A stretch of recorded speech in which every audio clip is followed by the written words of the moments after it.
Halo teman-teman, bertemu dengan aku Muhammad Amin Yusuf.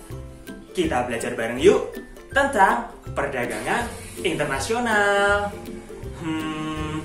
Apakah kamu pernah berpikir mengapa banyak barang di sekitarmu yang bertuliskan produksi luar negeri seperti made in China, made in Korea, made in Jepang, made in Thailand, dan lain sebagainya.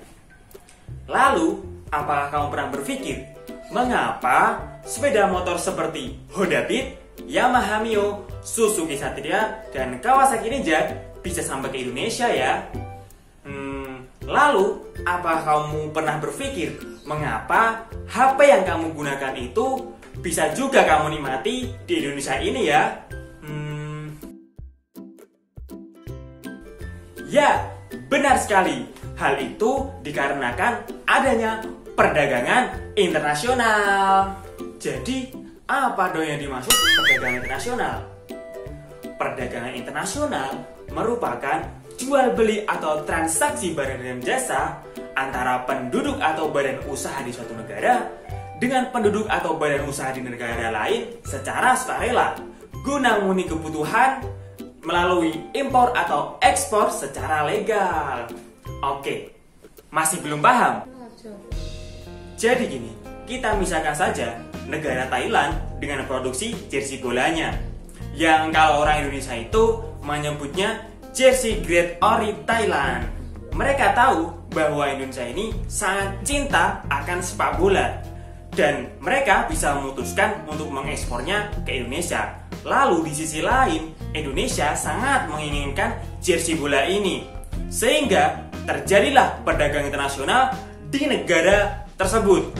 Wow, harusnya sampai di sini kalian paham dong dengan pengertian perdagangan internasional.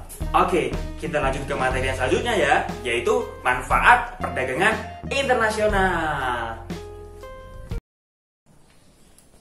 Tentunya apa yang kita lakukan itu harus bermanfaat, seperti perdagangan internasional ini. Perdagangan internasional ini juga memiliki beberapa manfaat loh. Yang pertama adalah sebagai sumber devisa.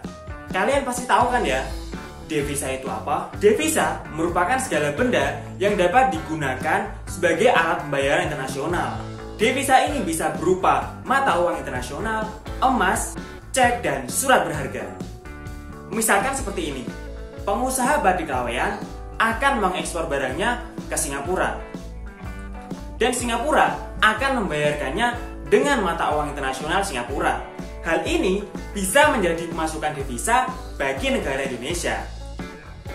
Lalu, dengan devisa ini, Indonesia bisa mengimpor barang-barang pokok dari luar negeri.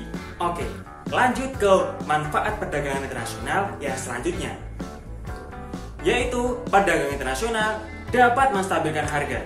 Seperti yang kita ketahui, bahwa harga akan cenderung naik bila jumlah barang yang tersedia di pasar lebih sedikit dari permintaan. Maka, untuk menjaga stabilnya harga, pemerintah harus melakukan impor supaya harga kembali stabil. Kita misalkan saja seperti ini. Harga beras di Indonesia cenderung mengalami peningkatan.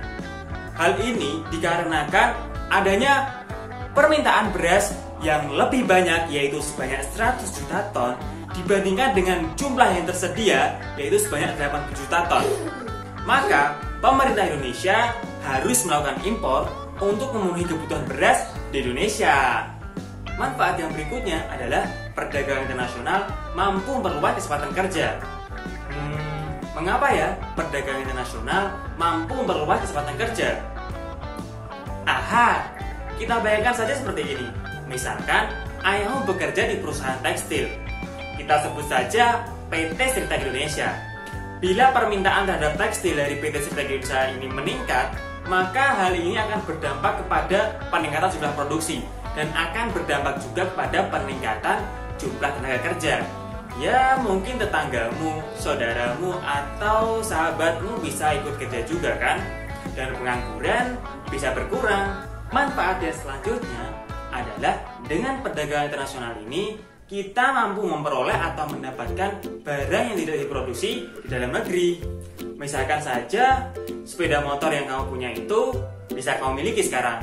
Kemudian HP Xiaomi atau HP apa aja yang tidak diproduksi Indonesia bisa kamu nikmati sampai saat ini. Oke, setelah kita mengetahui dan belajar tentang manfaat dari perdagangan internasional, alangkah lebih baiknya kita juga belajar tentang faktor pendorong dan juga penghambat dari perdagangan internasional itu sendiri. Oke, kita ke faktor pendorong dulu ya. Yang pertama ada karena perbedaan sumber daya. Pasti antara negara satu dan juga negara lainnya memiliki perbedaan sumber daya. Kita misalkan saja negeri kita ini, kita kaya akan sumber daya alamnya. Sedangkan kita misalkan Jepang yang kaya akan sumber daya manusianya yang terampil dan juga teknologi tinggi. Bila kedua negara ini saling melakukan perdagangan internasional, maka kebutuhan dari negara tersebut akan terpenuhi. Faktor yang kedua adalah perbedaan selera. Pastinya dari setiap penduduk dalam suatu negeri memiliki selera yang berbeda-beda. Seperti kita di Indonesia, misalkan kita sudah punya buah apel yang dari Malang, namun beberapa penduduk lainnya lebih suka apel yang impor dari Australia. Ya seperti itulah perbedaan selera. Faktor pendorong yang ketiga adalah perbedaan biaya produksi. Biaya produksi untuk menghasilkan barang itu berbeda dari setiap negaranya, sehingga harga jualnya pun juga berbeda. Hal ini dikarenakan adanya perbedaan dari jumlah produksi, jenis produksi, atau bagaimana cara mengkombinasikan faktor-faktor produksi. Selain faktor pendorong tadi, juga ada faktor yang menghambat perdagangan internasional. Yang pertama adalah tidak amannya suatu negara. Waduh, kalau negara yang kita tuju untuk perdagangan internasional tidak aman atau sedang terjadi konflik dan sebagainya, maka kita lebih baik cari negara lain dong yang lebih aman. Faktor penghambat yang kedua adalah kebijakan ekonomi internasional oleh pemerintah. Karena kita tinggal dan terikat di suatu negara, maka kita harus mengikuti peraturan dari pemerintah yang berdaulat. Namun, terkadang pemerintah demi kepentingan negara atau demi keamanan suatu negara melakukan pembatasan-pembatasan dalam perdagangan internasional. Mungkin adalah pembatasan dari jumlah impor, pajak impor yang tinggi, atau perizinan untuk melakukan impor yang rumit. Faktor penghambat yang selanjutnya adalah ketidakstabilan kurs mata uang. Tidak stabilnya kurs mata uang asing ini menyulitkan eksportir maupun importir untuk menentukan harga valuta asing. Hal tersebut berdampak pada harga permintaan maupun penawaran dalam perdagangan. Waduh, materi sisi ini sudah habis nih. Sepertinya kita harus cukupkan dulu belajar kita.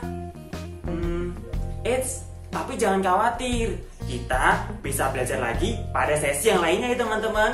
Terima kasih udah mau ikut belajar bersama aku pada video ini. Dan ingat, selalu tambah wawasanmu dengan mencari referensi yang lain. Bisa dari buku atau jurnal yang relevan. Semoga video tadi bermanfaat untuk kalian ya. Sampai jumpa.